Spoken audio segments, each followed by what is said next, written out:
Welcome, everyone, to Ladder Daily Digest. We honor creators, and some of the most creative people, in my opinion, are people that left the Church of Jesus Christ of Latter-day Saints more than 20 years ago. Because more than 20 years ago, there was no Mormon stories.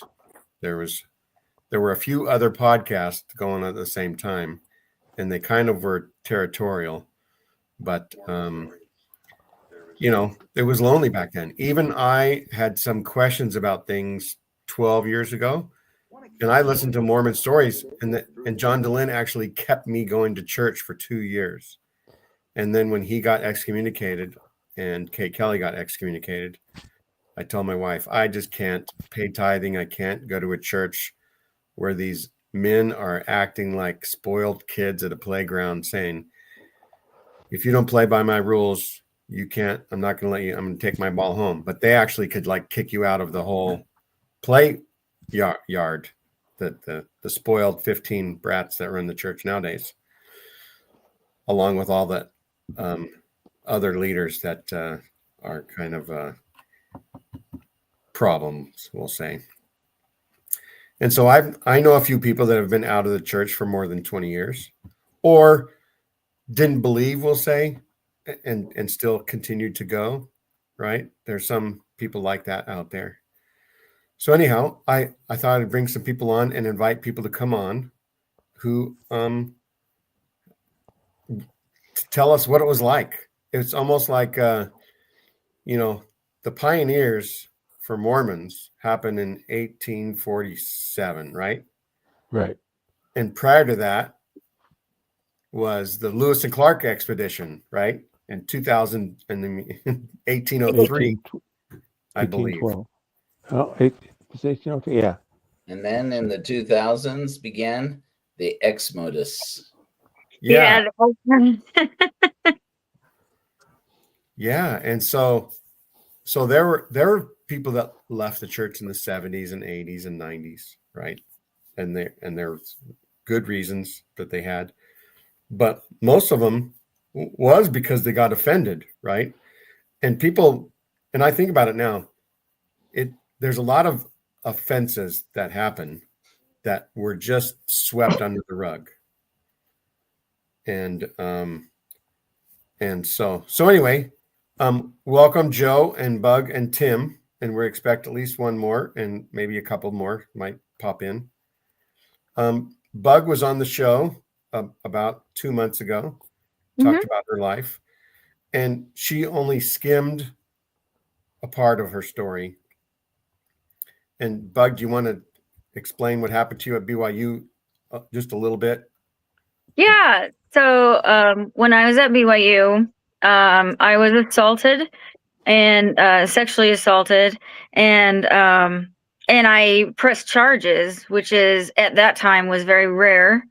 I think it is still very rare at BYU to press charges. There's, at least in the year that I was assaulted, which was 2000, the year 2000, there were an average of 9 reported rapes per semester.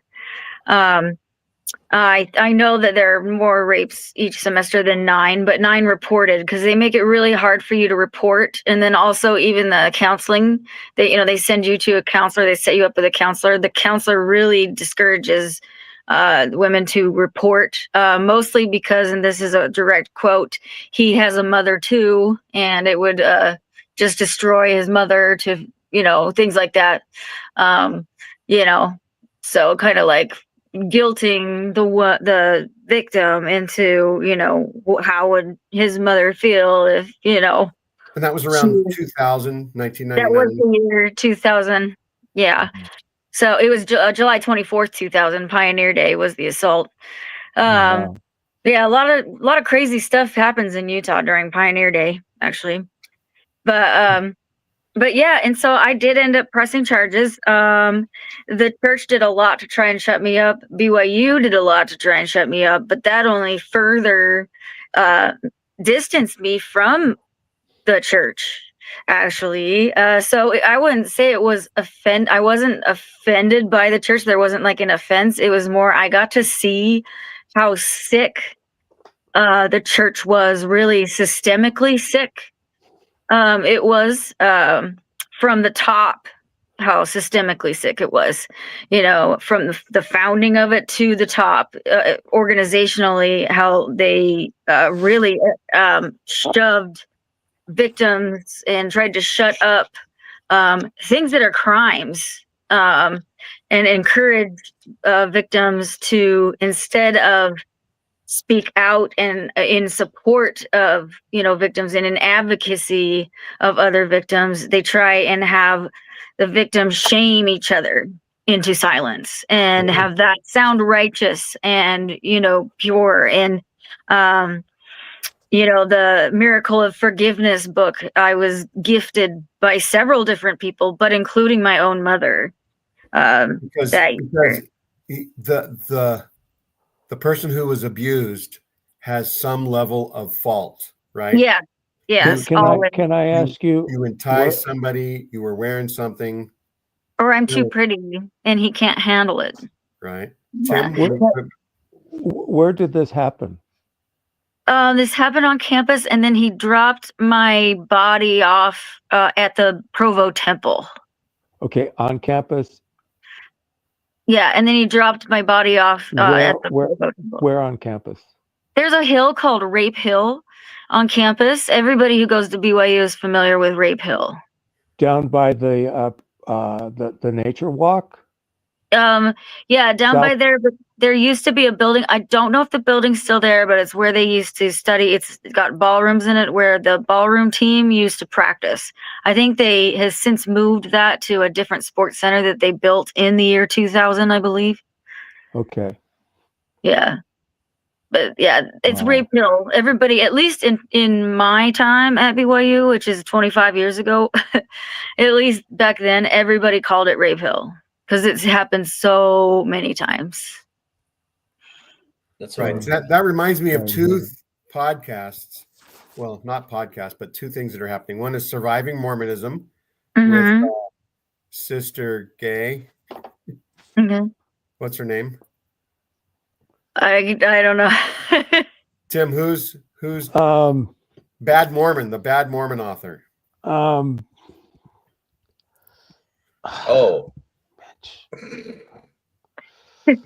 I know who you're talking about. Luna? I'm old, so my brain doesn't work very good anymore. And Heather Gay? Heather Gay. So Bug, she needs more episodes. She just did a 3-part, and maybe you can get connected with her. Maybe somebody can connect you to her, and your Surviving Mormonism story can be part of it as well. Mm-hmm. It's been really hard to watch. It is. It is hard to watch. Yeah. And the other thing is a podcast called The Architecture of Abuse that Alyssa Grenfell was part of. I think Lindsay Hansen. Tim Kosnoff, who's a lawyer who's defended a lot of victims or whatever you call that. Yeah. Well, back then when I wanted to sue BYU, because my abuser was employed by BYU to be a security officer for the dorms. So yeah, so add that layer on too. And then on top of that, I went to college early at BYU. I went a year and a half early, so I was also a minor. So I mean, it just gets worse and worse if you look at it. I mean, I had a big case, but I was so intimidated by the Mormon Church's lawyers. Also, I mean, I had general authorities trying to meet with me and have lunch and try and dissuade me from pressing charges. And of course, I still pressed charges. I was kind of a little bitch, I guess.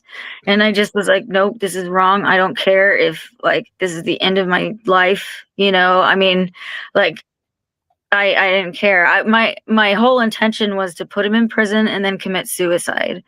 Because was he arrested? Yes, he was arrested. And he was, I pressed charges. I went through 2.5 years of court. And he was sentenced. I think he ended up serving 17 years in Utah State Prison, and he's out now, of course. but Okay. I have not kept up with him, honestly. I was allowed to write him in prison. He was not allowed to have any contact with me. I never did write him or have any contact with him after sentencing. Never once. I just felt that I washed my hands of him. You know what I mean? I didn't want any contact with him at all. So even though I was allowed to, I never had anything else to say to him ever. Oh, You know, nothing did I have to say to him. And Joe, When he got sentenced, he was able to speak. And one thing he did say during his sentencing when he could speak is that he was wearing his temple garments because he believes that the Savior has forgiven him. And so, I mean, he very playing the quickly, repentance card. yeah, and he was wearing his temple garments, and I was just like, but at that point, I was just I really didn't believe in the power of anything Mormon. I didn't believe in the power of temple garments at that point. But you can imagine that, you know, that could have been so devastating to somebody who did still believe or still was trying to believe or something. You know, I just went through too much by then that I couldn't believe, you know, especially being dropped off at the temple itself. And, you know, I just couldn't believe in the that's power of crazy. anything having to do That's with the crazy. temple. Yeah. Yeah. Right. So it Mhm. wasn't through offense that I left. It was through just watching the systemic wrong that was the Mormon cult, you know, and then having been treated like I did something wrong and that I should repent and that I should also champion the church after that. It just, yeah. Now, the Mormon church is the best church to get raped in. Yeah. And they're really the worst. Like I wanted to keep it secret. And I told my young women, or not young, yeah, I guess it would be young women's because I wasn't in Relief Society yet. Because I was too young, and they told everyone, so everyone was looking at me weird. You know what I mean? When I started I had to get a lawyer to get my name removed from the church, the records of the church, because that's how we had to do it back then.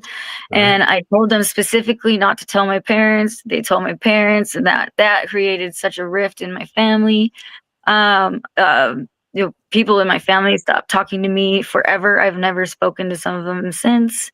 I was, you know, like 18 when I got, you know, finally my name removed. And, you know, it's been really difficult And Doug because has they a lie. good The saying. church lies. You tell, you know, they say, oh, no, we'll keep this private. And then they don't.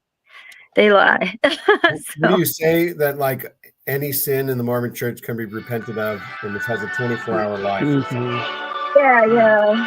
yeah. And so, yeah, definitely. Yeah, I was saying that before. It's a very like rip the band-aid off. Like sins don't really have consequence. Even big sins like rape, they don't have consequence because you go confess to your bishop. You know, he gives you whatever, you know, penance you have to make. Maybe you don't wear your magic underwear for a little while, and that's your repentance.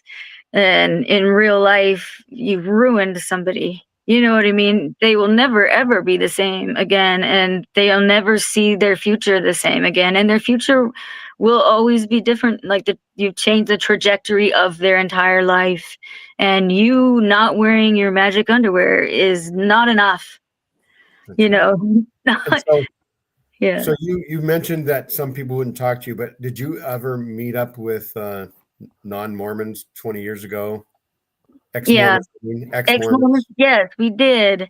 And We how'd you did. do it? Were there bulletin boards? Were they Yeah, flyers? there's bulletin boards, online too, but it was back before MySpace, before Facebook. Right. Yeah, there's like www.exmo.com. I swear to God, that's what it was. And you had AOL. AOL. Yep, AOL. Some Yeah, groups. yep, yeah. It was a AOL. lot. It was a lot smaller. We would go have a house party. One of the places we would go is his name Benji Smith's house. I remember that. He was an Exmo. And we would go in very small house parties. I mean, like less than 20 people.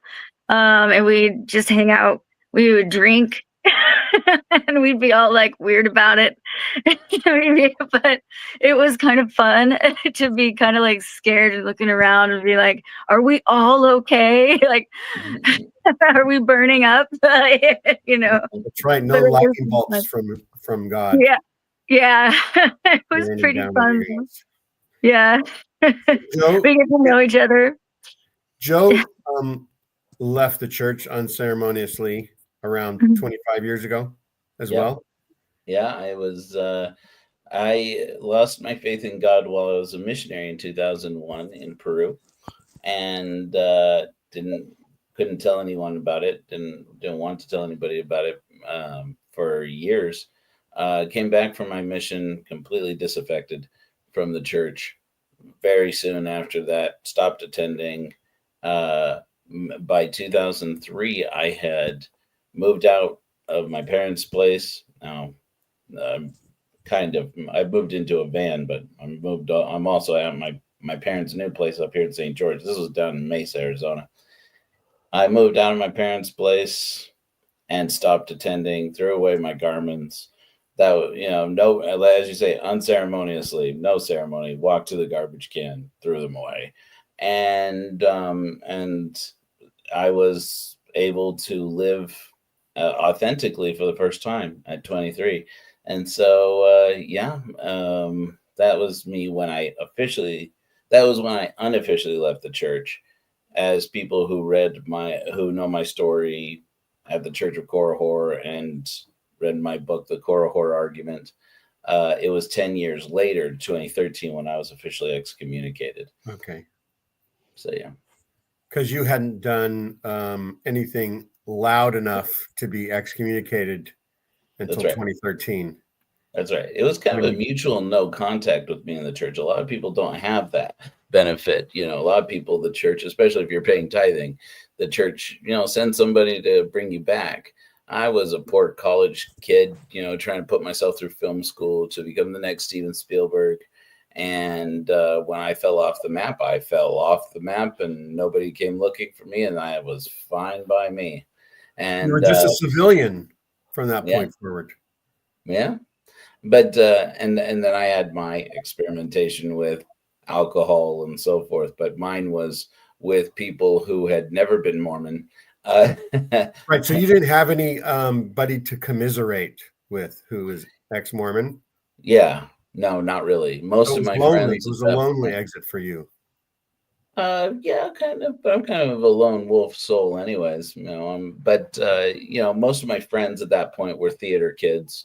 Even the Mormon ones were drinkers or pot smokers, and and so I fell kind of into the open, welcome arms of a never Mormon community for the most part, or a community in the arts where it just wasn't surprising for people to have been fill in the blank, Jehovah's Witnesses, evangelicals, Orthodox, whatever.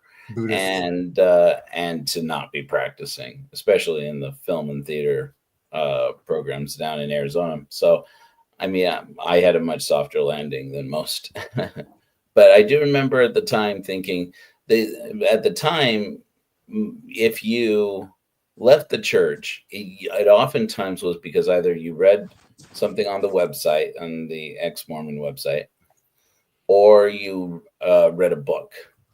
And I can't say that Martha Beck's Leaving the Saints convinced me that the church was wrong. By that time, I knew the church was wrong and that there probably was no God.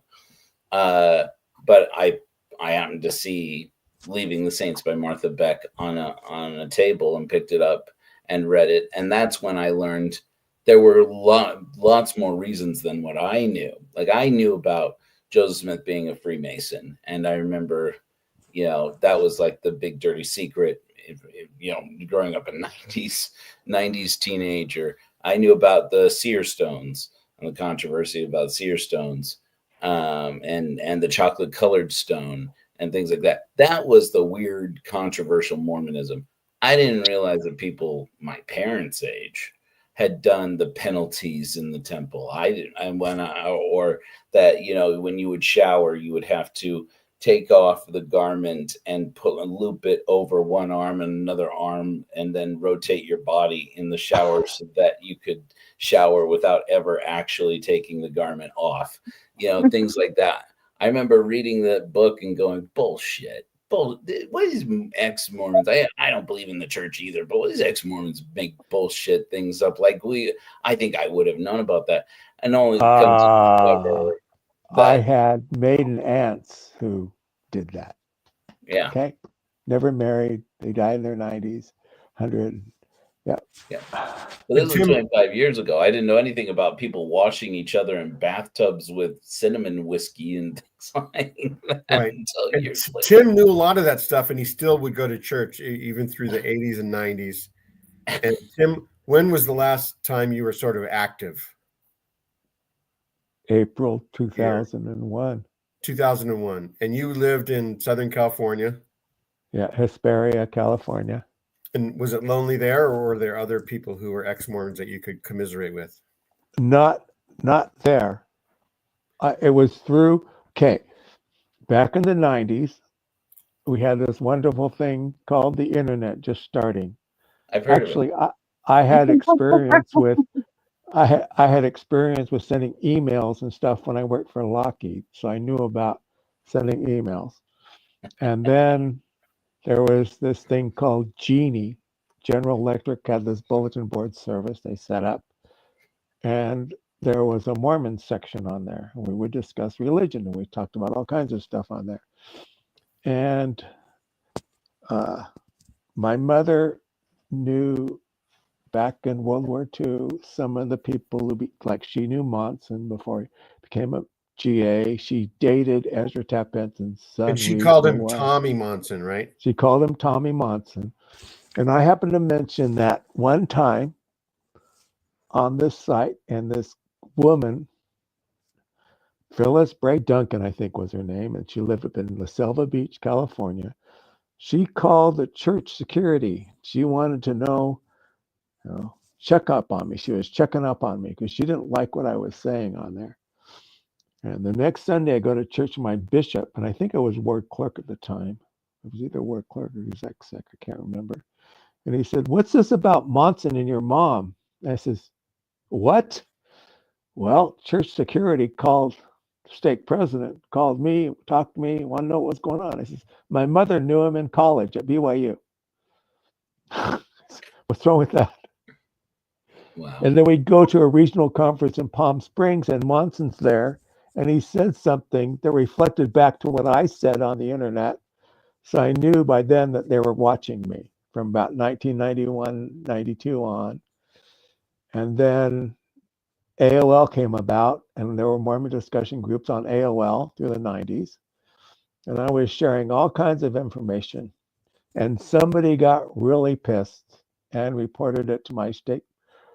Well, somewhere it got down to my stake president, my bishop. They knew I went to Mormon History Association. They knew I went to Sunstone. They knew that I wrote Mormon history. They knew that they knew that I was the one that they would send people to if they had questions about the church. And I have a website, a Google Drive with all these documents on it that I share with people now. This is what I shared, and this is what they excommunicated me. They excommunicated me because I was sharing this stuff online, and as it's all true, it's all church history, and they didn't like it, and so they, in May of 2001, excommunicated me. And in my excommunication letter, it doesn't say why they excommunicated me at all. It gives no reason. So yeah, it's kind of a loosey-goosey thing document. You guys know that I'm still back in American Fork, but I have my letter of excommunication framed up on the wall, and I know that I was excommunicated for conduct for apostasy and conduct unbecoming a member of the church, because I had to negotiate that with my stake president. But it actually doesn't say it in the letter. It's just like, you've been kicked out. What else do you want to know? Yeah, they don't say it at all. Yeah, but that's and how I then got him. That's how I had to negotiate that with him, because he wanted to kick me out for adultery, even though I wasn't cheating on my wife. He tried to convince me that I should plead to the high council that I was addicted to pornography. I said, but I'm not. And he's like, well, I'm like, I said, let me get this straight. You guys, I've told you this story before. You came to my office and tried to convince me to find a reason why I can be excommunicated for. I said, you can excommunicate me for word of wisdom. He said, we don't do that anymore.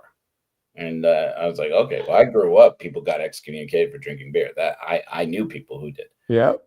And I said, you can't excommunicate me for adultery. I don't cheat on my wife. And I said, but I guess you can. I said, so it's just down to apostasy. And he tried to convince me. He said, they can only excommunicate you for apostasy and conduct on becoming a member of the church if you join another church. And I said, that's so not true. The September 6th were kicked out for apostasy. And he's like, who's that? I'm like, oh man, President Mitchell. Okay. So I'm like, okay. So I'm like, if you look at the man, he said, well, yeah, you can be kicked out if you teach people things that cause them to leave the church. And I said, yeah, that's me. And I guess he wasn't expecting that. Because he liked me, he wasn't expecting that I was one of those snarky ex-Mormon atheists who told people that Joseph Smith was, a pedo. And so I said, no, that's where you misunderstand. I'm a nice guy. I'm just also the guy who tells people that. And people have left the church. And I didn't tell him at the time that I was in the final editing stages of a 500-page book all about my experience and all about why, not so much about why people should leave Mormonism, but why people should, adopt critical thinking, and how my journey led me to understanding critical thinking better. And that's the Korihor argument. But yeah, so I was excommunicated before the Korihor argument was posted. Matter of fact, I put my big speech at my hearing at my court of love as the last chapter of the book. And so, yeah. Well, I know that I was reaching people all over the world, because there are even people who are in the Seychelles that contacted me. We didn't hear about any of this stuff. And I'm going, well, this is church history, Yeah. Church history. And they don't know. No. I am curious, looking at the comparison between our experience, the experience of people who left back in the early 2000s or earlier, and people now, people in the church now. I see so many situations in which I'm like, oh my gosh, I can't even imagine what that would be like. And I'm curious what Bug thinks about this, actually, because when the announcement was made yesterday, I think it wasn't yesterday, that girls in the church now can serve as young as 18. And I was like, on the one hand, it seems right to have it be the same for girls as for boys. On the other side, I'm like, something about this rubs me wrong about, is it get them out of the house younger? Anything that involves, let's get the girls involved younger, makes me immediately flash to other ideas. I'm like, anyways, I'm curious what, as a woman, and a woman who went through what you went through, Bug, what I think that's I think right. what it's interesting to me because well, maybe it's different at other schools. I went to BYU, of course, but at BYU, the freshman class was very, very interested in just getting married, finding somebody and getting married that year and starting a family.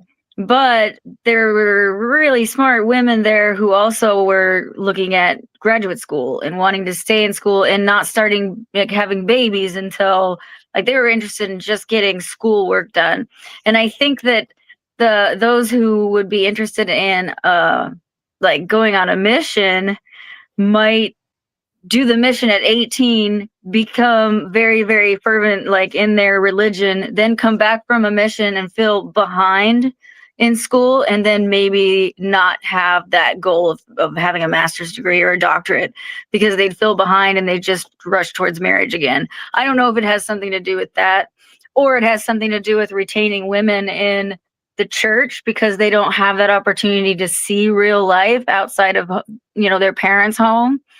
That could be it too, because I think, once you're out and in college and, you're going to have a dorm room and stuff like that. So it's not real life, but it's much more real and independent than being at home and having family prayer every night, And so it could be that they don't want to have women have that taste of real life and the real world and independence. Yeah. It could be that too. Because I think like either I don't know what caused the timing. Okay. Oh, I know what caused the timing. The timing is now they're already into their senior year of high school, right? And they don't have the whole summer to mill about it, to think about it. They're going to graduate, they're going to be 18, and then it's like apply for admission before you can apply to go to college. Yeah. This announcement, because this the administration just yesterday announced at the same time, the U.S. political administration, as you guys have heard, I'm sure, that there are all these women-dominated degrees and fields that are no longer considered professional, and largely so that the government doesn't have to subsidize loans for them. Yeah. And it's like, it feels like the church, strangely enough, because I had thought for a while, like, the church isn't exactly in lockstep with Trumpism and the MAGA movement. But with the Dallas Oaks, or whoever he wants to be now, in the Oaks era, I feel like we really are seeing a shift. Something is shifting in terms of the church administration. Well, back when I was at BYU, I was talking to an administrator about they were trying to figure out some way to keep youth because they knew they were losing them right out of high school. Between high school and mission age, they were losing a lot of members, and they wanted to come up with a ceremony to keep them, to have more commitment out of them after baptism. And this is like now, gosh, that was 40 years ago. I had this conversation. It took them 40 years to figure out, hey, we're losing them. How are we going to keep them? So, bam, they graduate from high school. Let's send them on a mission right away. I had a year of college under my belt before I left. I think I understand what you're saying, where the timing with the administration and the church lining up like that, it's almost like, I wouldn't even say sly way, because it's just sort of so in your face way of demoralizing women into family and home. Right. Don't go to college. Go on a mission. Find a husband. Go on a mission or just get married. Go on a mission, get married. And you know what? There's a couple things going on as well. It's probably okay to have younger women go out as far as safety goes, because lots of the proselytizing is just on Facebook. Yeah, right? It is. There's so much social media missionaries, right? Yeah. But at the same time, you've got these young women that, those of us who served with sister missionaries in missions, can speak to this. You have these young women who can't go on dates. They can't go out and have a good time, have fun, go to a movie most of the time. They can't, in most missions, their only interaction on a regular basis with boys is going to be with these missionaries at district meetings, zone meetings, mission conferences. It does feel very much like they're trapped in. I remember even in my mission, and half the missionaries, my mission were, or more than half, were Peruvian, and it's like there. I remember many times thinking, is this are these young women just kind of like stuck in here with us, like in kind of like a matchmaking service, and it felt really icky and gross. Yeah. So anyways, I'm like, and then how are we supposed to keep our heads in the mission field and not pretend like somebody's supposed to meet their eternal companion in this room right now? It's like, Or is this the pond that they are limited to? Like this is this what they're destined to? This is their only choice, and because God had a feeling to send them to that specific place. I don't know. I feel like it just further restricts women as well. You can't go to college.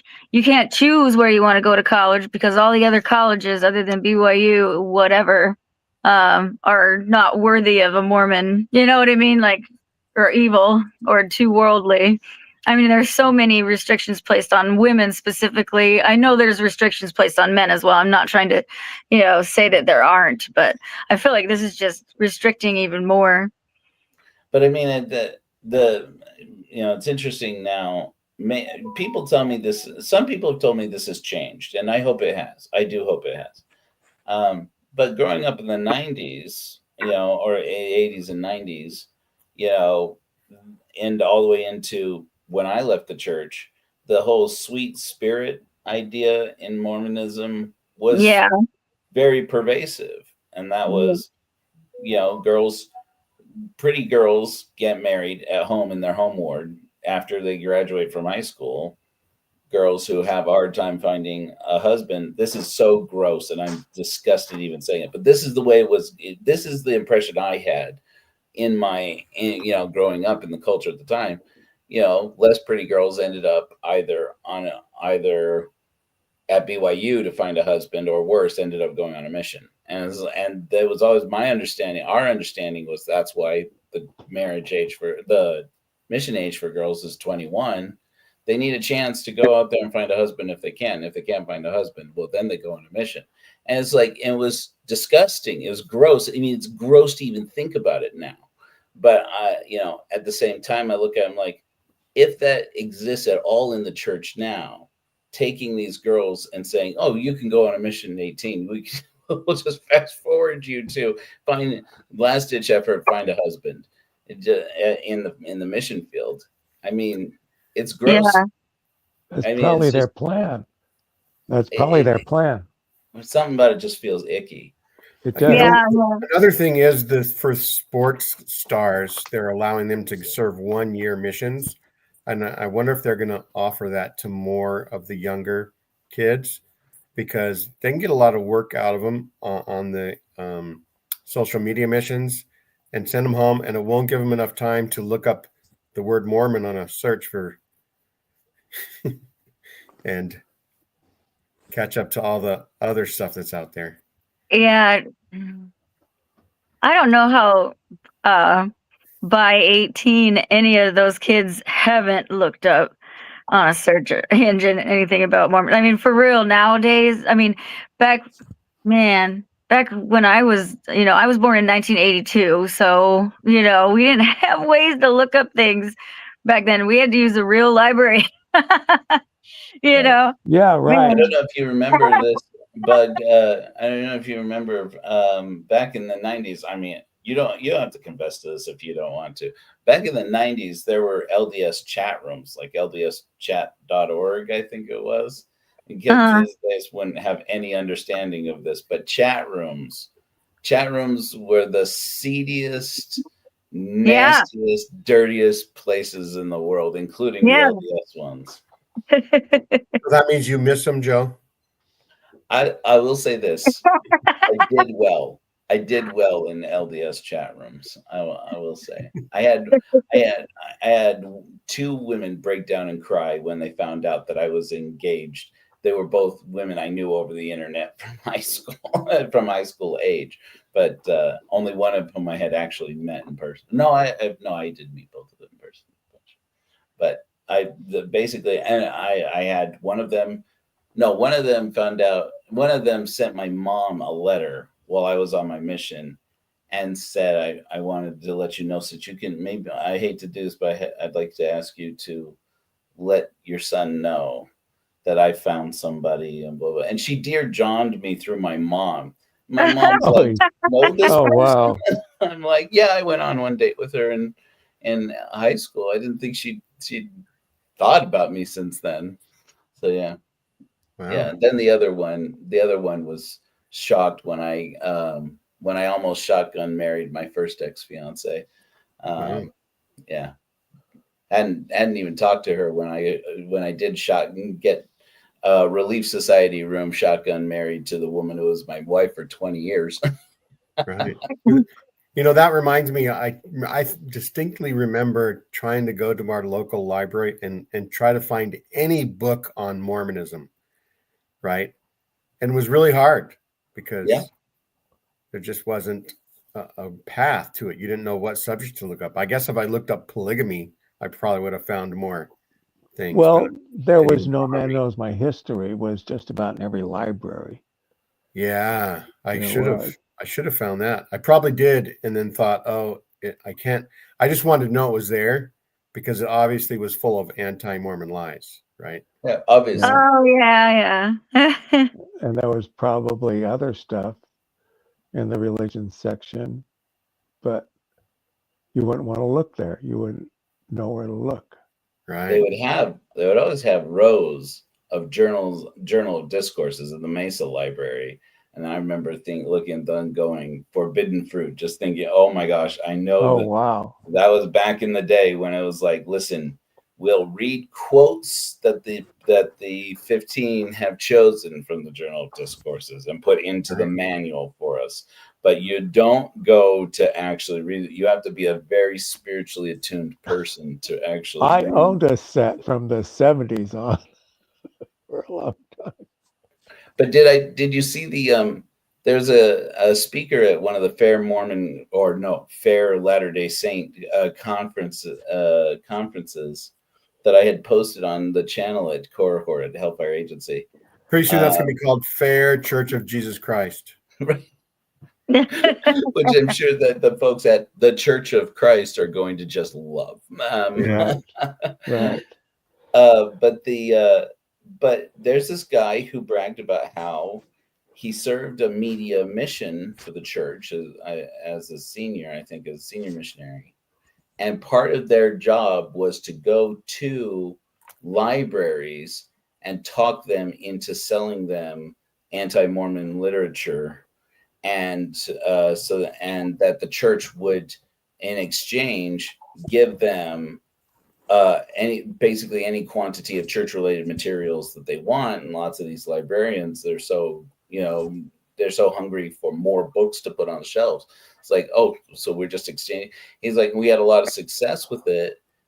He said nobody asked, but what we did with them is we took all these books and we put them in big piles and we burned them. Wow.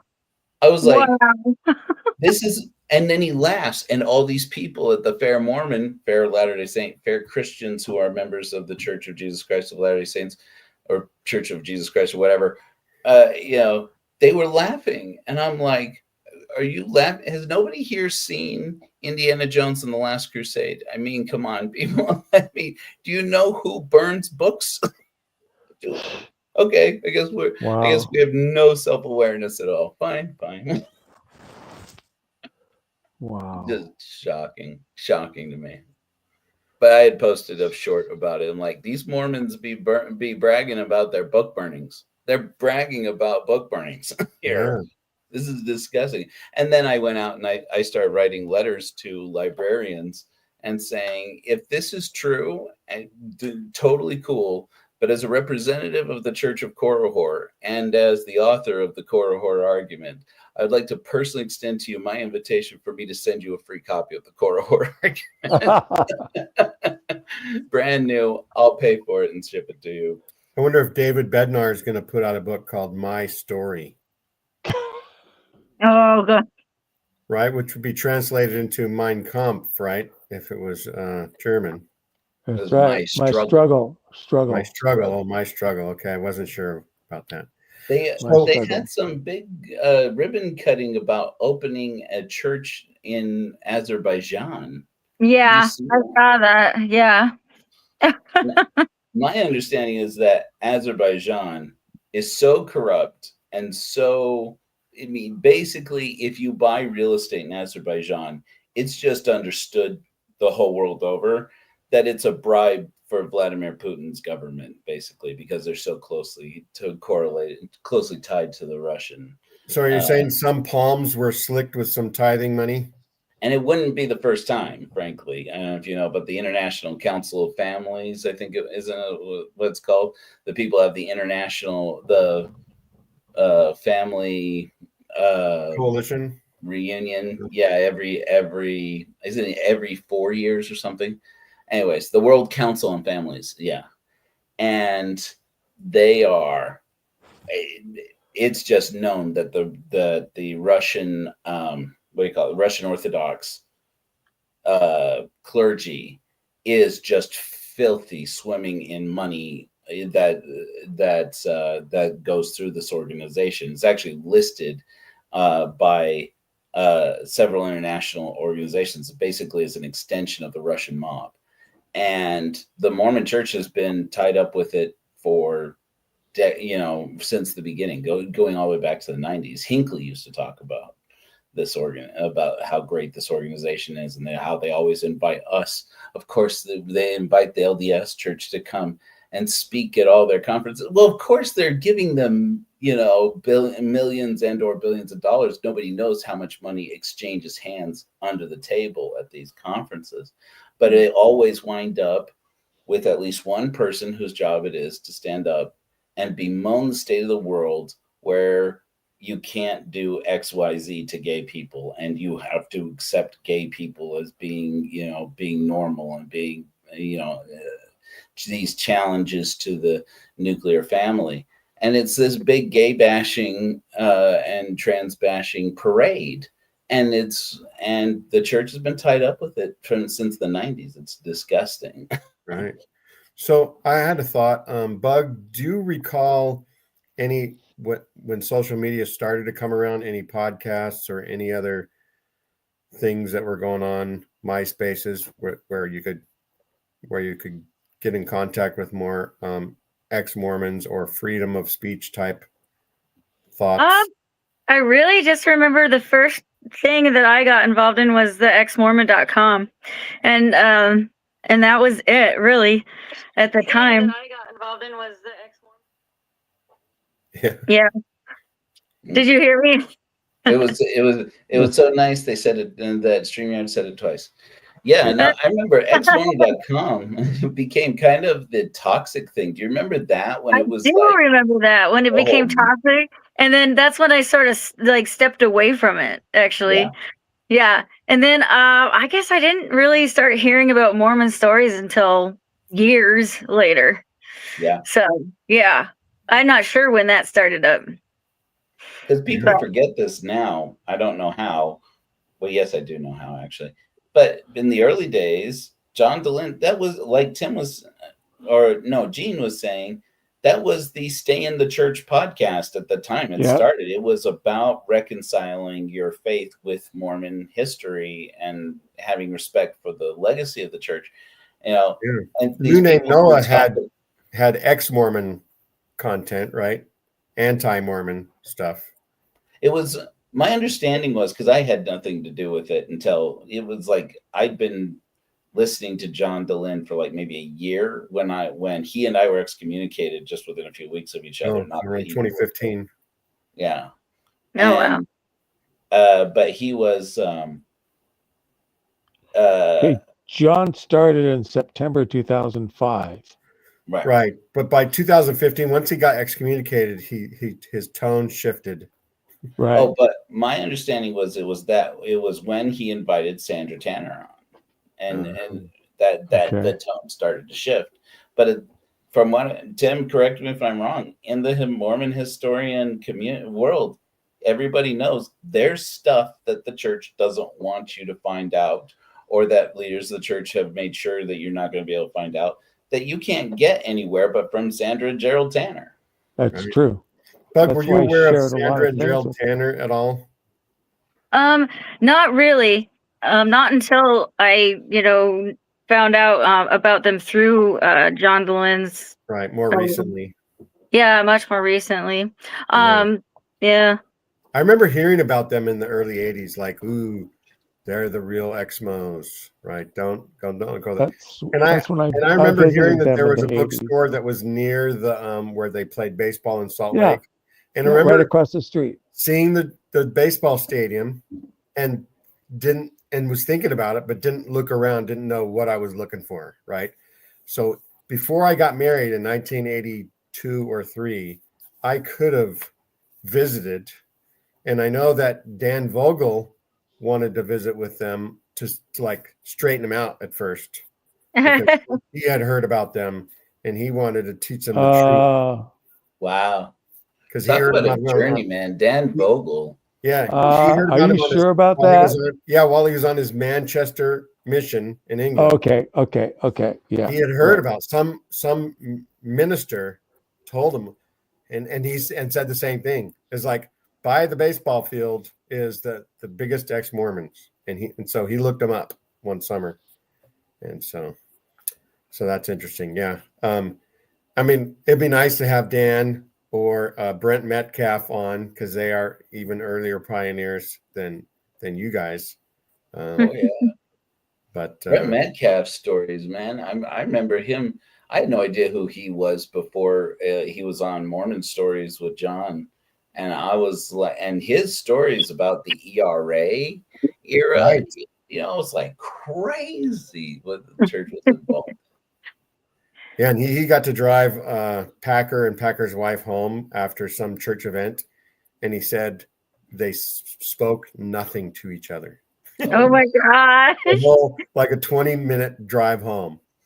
I thought for sure you were going to say, and she couldn't stop quipping about his little factory. That's right. She could have been diddling on it. Maybe that's why she was so quiet. She could have been trying to grease the wheels, lubricate the machinery. You never know. But he didn't say anything about that. So Tim, do you recall like Infants on Thrones or what were the other? No, I really wasn't that interested in it. I was pretty much done with Mormonism. Right. You wanted to It get wasn't away from it. until 2008 when Mike did his temple videos on YouTube. And then I began to listen to John Delen, and I heard about Infants on Thrones. I listened to some of those, and I said, "Oh, I know this stuff. This is not new to me." So you know what? I remember around 2010 finding that video on the temple ceremony, and I watched it, and it did seem weird to see that it made my ears red, made me a little bit, embarrassed that people in the world were seeing this sacred or secret stuff. But I watched it so I could try to remember the damn thing because it was I couldn't remember anything, and it's just I fell out of a lot of trees when I was young, and so my memory sometimes isn't that great.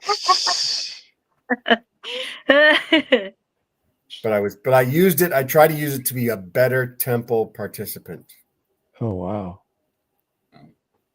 Meanwhile, in college, the one of the first times I had a drinking party at my apartment when I moved into an apartment with my best friend, and I'd had like maybe 2 sips of cognac and was certain I was hammered, and cognac no less. And it said, announced to the whole world, "Who wants to learn the Mormon secret handshakes to get into heaven?" And like I had the attention of the entire room. Really? Full of theater kids are like, secret handshakes? You're making that up. I'm like, I am not. But yeah. I mean, I remember talking to friends on the phone back in 2003 and 4. Angels in America came out.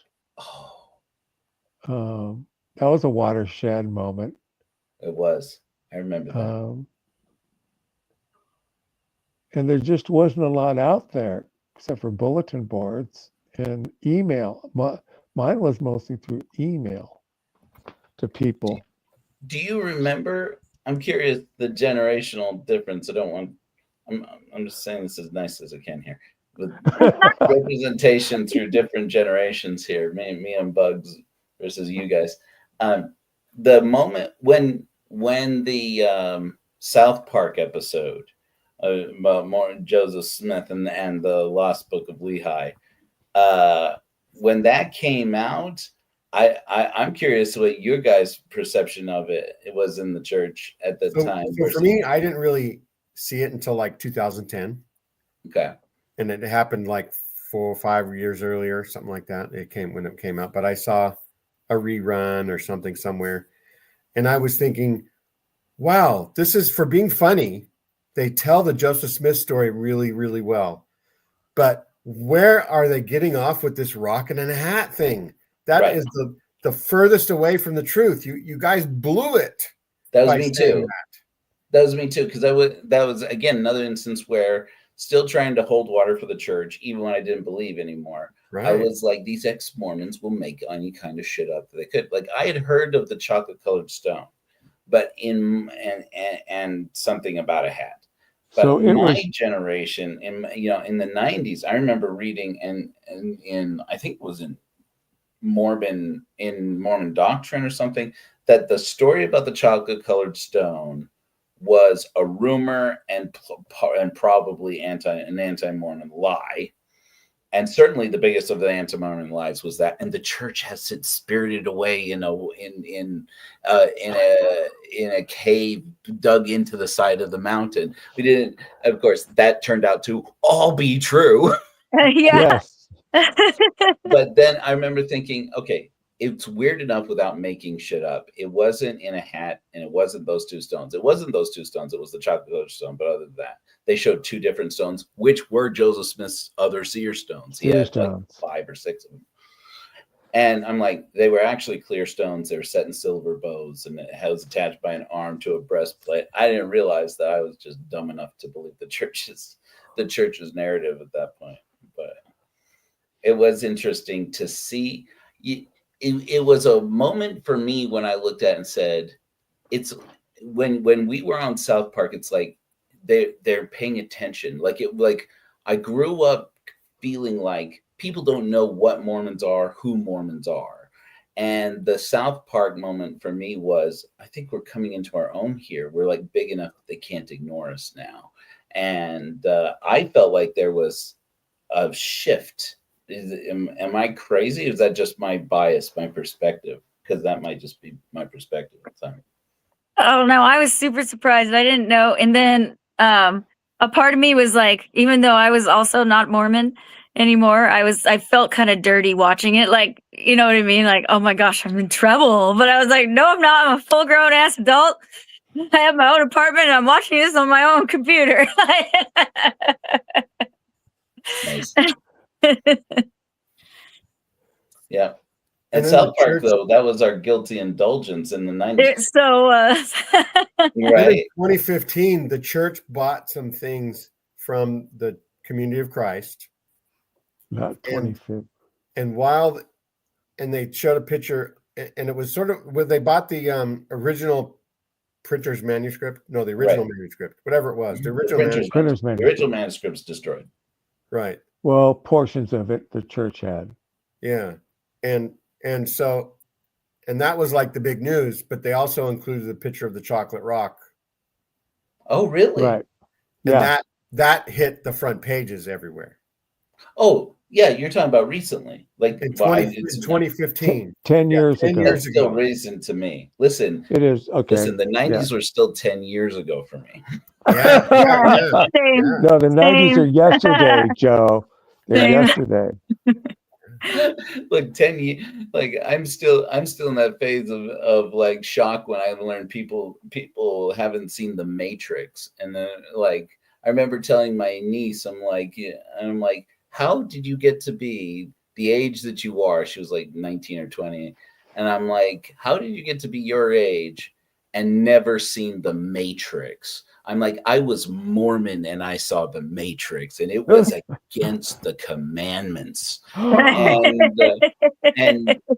And she's like, I just don't like old movies.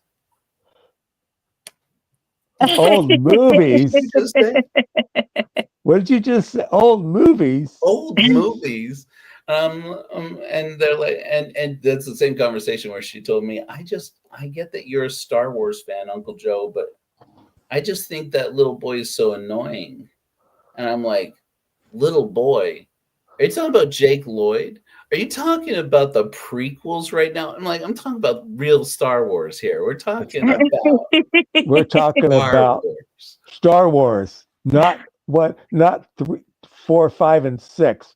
We're talking Star Wars. Right. Star Wars. Right. This is 4, 5, and 6. Not so 1, back 2, to when I saw the the brown rock, I thought, wow, they got it right. Yeah. I was the one that was misinformed by the church. The church lied to me about that. And then like 2 years later, Nelson becomes prophet, and he goes to somewhere in upstate New York, and has kids around him, and he does some little shows. They do some little short things. They're doing some social media, some little snippets, some YouTube videos. And he's talking, and he says, when Joseph Smith was translating, he would put a rock in a hat, and he would put it, and he almost put his head all the way into the rock. I remember that interview. And then he says, and that's sort of like a cell phone today. It's like, well, yeah. That's some good analogy. I can't believe they still stuck with that after wasn't it Uchtdorf who came up with that? Like the Liahona was sort of like a cell phone too, or whatever. I remember like that is no, it was not. It was Brad Wilcox. Oh, was it? No, I think was so. It really? I think it was Wilcox. And what Wilcox all new to me about the cell phone analogy. Oh my gosh. Yeah. Well, but Nelson does it as well when Nelson does it as well. Yeah. So but I hadn't been going to church for 4 years. I see Nelson doing this, and this is pre-COVID. I'm pretty sure. Maybe it was right there. Maybe it was during COVID that I finally was picking up on all these because Ex-Mormon Reddit started up like 12 years ago as well, and so you could get stuff on the internet faster that way. Half of Rebecca Biblioteca's news starts out with, I saw an Ex-Mormon Reddit. Right.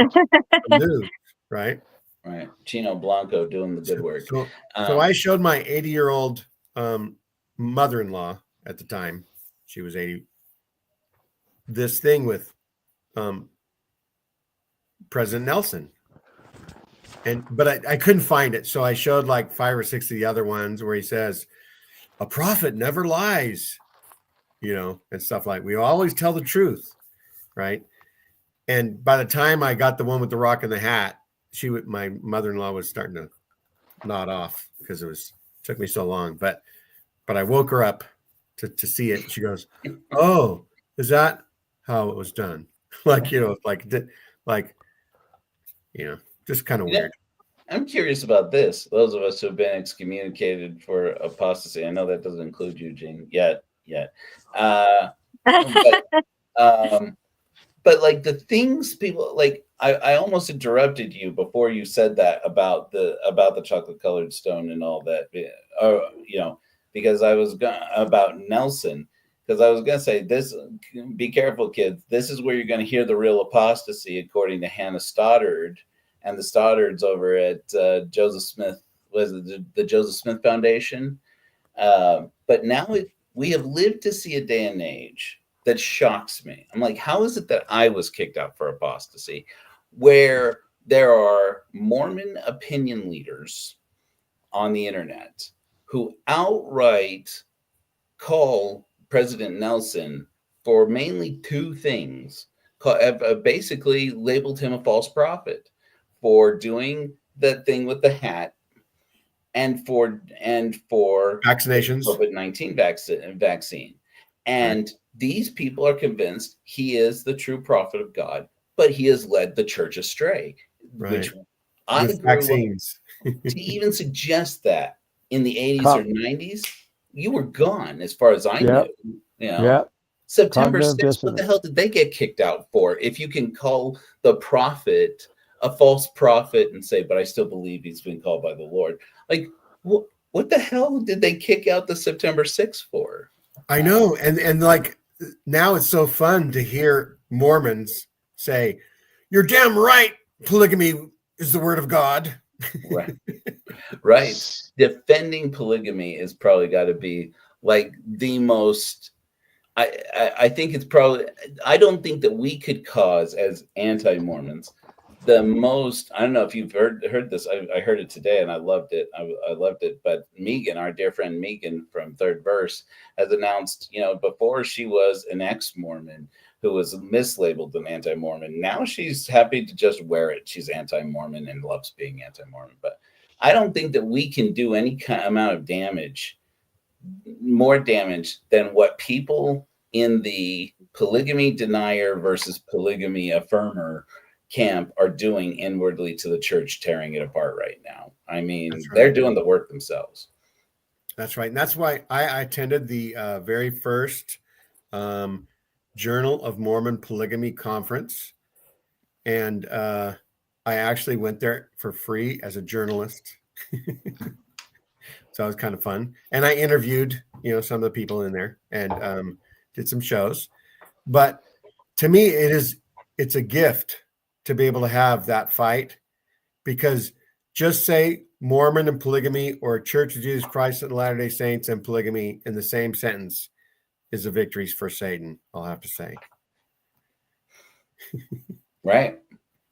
I mean, I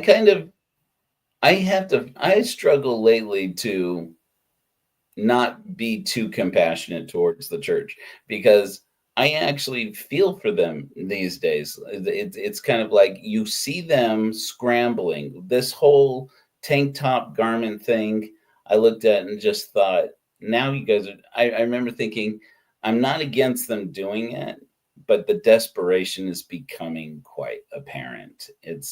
We thought, I don't know, Bug, you remember this with the internet age. I remember thinking, we used to say back in the early 2000s, the thing the church never really learned how to do, that ex-Mormons did, and the reason why ex-Mormons are going to win, is because ex-Mormons have people who know how to do the internet. And that was what you said back then. And we were really just talking about exmormon.com or .org or whatever it was. That was most of what we're talking about, was SEO, old school search engine optimization. Right. Yeah. What's interesting is the church claimed like the most baptisms ever from the summer of 2024 to the summer of 2025. It's like 320,000 or whatever it is. And I'll have to say that Alyssa Grenfell got about that many subscribers during the same amount of time. Yeah, fair enough. So yes, touche, church. And you know what? I gotta say this. Maybe this becomes a short clip for you. But all props to Alyssa Grenfell, man. Alyssa Grenfell is a lightning rod of Mormon hate right now. And I want it to be said somewhere with my face and my name put to it. I think Alyssa's amazing. I think she's doing great freaking work. And, and it was something that the movement needed. She's become because it's not just that she is entertaining and interesting, because she doesn't really say anything that ex-Mormons don't already know. And that even I think a lot of Mormons don't already know. She's just saying it in a way that's interesting and entertaining. And then all this wave of hate comes at her and she's just resilient. She just, not bothered.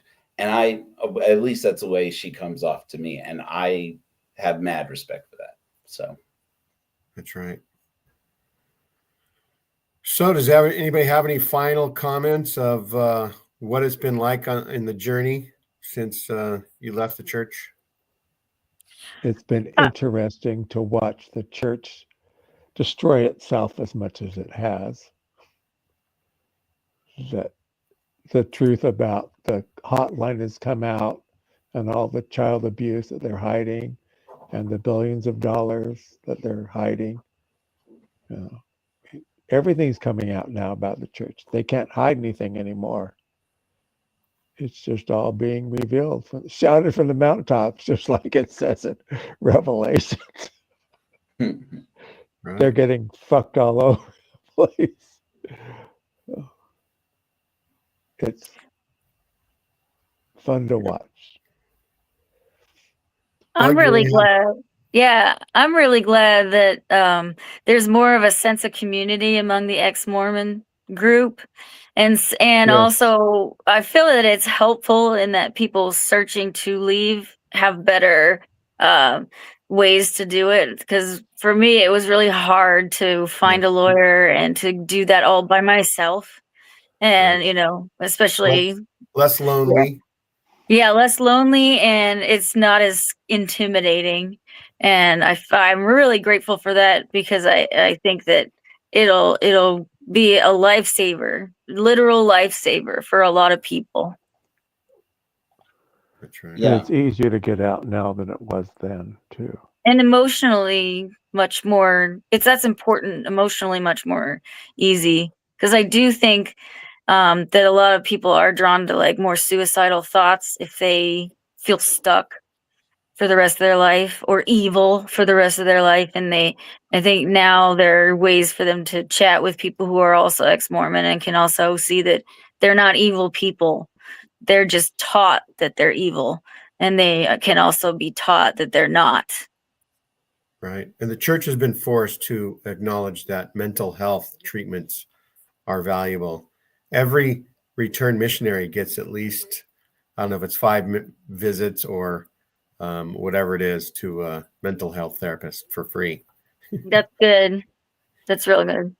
And it's interesting, because like I know, self-harm and self-annihilation were a big part of my journey leaving the church, but they've been part of my journey my whole life anyways. But leaving the church really was a major trigger for me, and I want to acknowledge that for you, Bug, what you were saying about it being a part of your story. I felt like that was actually quite common back in the day before the social media craze that started, that people started to leave the church and just walk away. I know a lot of people who went through that, and I know that a lot of people still do. And I will say this, of all the people I give props to about pointing out why the organization I founded, the Church of Korihor, is important. Jacob Hansen of Thoughtful Faith actually gave, I think, the best endorsement of the church I know of. I know he didn't think of it as an endorsement, but I remember on my program when he was on my show, he said, "I like that you're actually building something rather than doing what ex-Mormons usually do and just tear down the church." And he's like, at least you're creating something. You're muted there, Gene. Right. His thing is like, okay, John Delaney, you're basically telling people the church is bad, or RFM. All you people are saying, but where should they go? Right. Yeah. And at least for you are building someplace that people can go. Right. Which it started, like Bug was talking about. There are still some people who are getting pushback from the church, like you experienced, that there are people who use quitmormon.org. And this became the catalyst behind the Church of Korihor. Was a year ago, I found that some people were being told by church records that they won't recognize their leaving the church, their resignation submitted through quitmormon.org, which quitmormon.org, if you don't know, it's run by a volunteer attorney in Salt Lake City. Pro bono. Pro bono. The guy's name. People give donations to it. I don't know how much. It can't be that much. But so many people leave the church using quitmormon.org. When I found out that, and part of that is that they have to get it notarized. That's always been a big part of it. I'm sure you probably went through that, Bug, as well, having the letter notarized. And the way that they do that now is you use an online notary. And my understanding is that some people are getting pushed back from the church saying an online notary is not sufficient. That's not a Oh, real wow. notary. And so, by the way, I have decided in the last month that I'm just going to become a notary here in Utah. And I'm just going to a mobile, what's called a remote notary or mobile notary. And I'm just going to go up and down the valley, up and down the state here when I'm here locally, and just The notarize Roto people's notary. informations. Yeah. And and so, but my thoughts kept going back to my excommunication. You know, nobody fought me on that. They excommunicated me, but only after my stake president tried to convince me that there's no such thing as apostasy unless you join another church. And I said, what are atheists like me supposed to do? There's no atheist church. I mean, there are, but is it one that the church would recognize? Like the Humanist Association is technically a church, but it's like, would they recognize it? And so I said, that's when I said, we need an atheist church, and it needs to be one that the church has to acknowledge. That church is antithetical to us. They are not just a Christian church, another Christian church that you're attending for a while. No, you joined a church with oppositional views. And I said, so I'll call it the Church of Korihor, and I'll register it here in Utah, and they won't be able to say this doesn't apply here. The state of Utah says it's a church. And so I started with that, almost snarky, you know, just my traditional Exmo atheist snark. And then it became, I met these amazing people like Jules, and I met these, and like Jenny Gage, who was one of the directors who signed First Herald document. Right. She was a herald for a while. And then, you know, and these incredible people who got involved in the Church of Korihor, we found that there was a community here, even within the ex-Mormon community, which again, like atheists, it's a community in non-belief, right? Which is great. I love that. And I have been very appreciative of the ex-Mormon community at large. But we have this intentional community forming in the midst of a community of people abandoning one way of thinking and saying, we are the group that's coming together to say, this is about what we do believe, and what godless people, whether you be agnostic or atheist or spiritual, not religious, that we can come together, say, these are values that we share, and we're going to change some things and spiritually grow through service and through ritual. And it's been great. I mean, after a year, we're reinvigorating for a new year. We've got a new slogan. In 1 week, we're going to be launching our first canonization event, where we will officially canonize the Korihor canon. And we're going gung ho. 2026 is going to be our year. So I'm pretty proud of it. That sounds great. Super. Yeah. Community is good. So, you know, that's one thing that a lot of people do miss, you know, their friends. And, you know, the people who we thought were friends at church, they could still call us, but they don't want to because they might catch the same disease. I only had one member of the church call me after I was excommunicated. Well, that's that was a couple of years later. Foreseeable. No, I'm just kidding. I mean, I had missionaries show up like 20 years later. Right. Yeah. Because my records were still in my old ward, and then they transferred them over here, and they showed up, and I told them, I don't want to be contacted. I told you that, you know, don't contact me. And then they show up again, and I says, I sent a letter to the bishop telling him I don't want to be contacted, and you still come here. Oh, well, we're going to honor it this time. And that's right. You know, Tim belongs to the Church of Cats. I belong to the Church of Cats. That's right. Contacted all the time by cats. That's all he needs. Cats. That's all I need.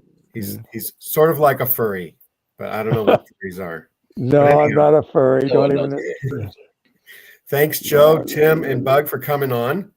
Yeah, and thank you. You're welcome. It's been a fun conversation. It'd be good to have another one of these. Maybe we'll do a Tuesdays with Tim And Yeah. let everybody know that on Tuesday nights we have Tuesdays with Tim. And also tomorrow we have the Salt Lake Expositor. Pastor. Headline is Apostle's Brother Arrested. Oh yeah. Oh Yeah. yeah, I've heard about that. That's big news, man. Amazing. Amazing. So Sunday afternoons, we have the Salt Lake Expositor show. Tuesday nights, we're in Tim's living room virtually.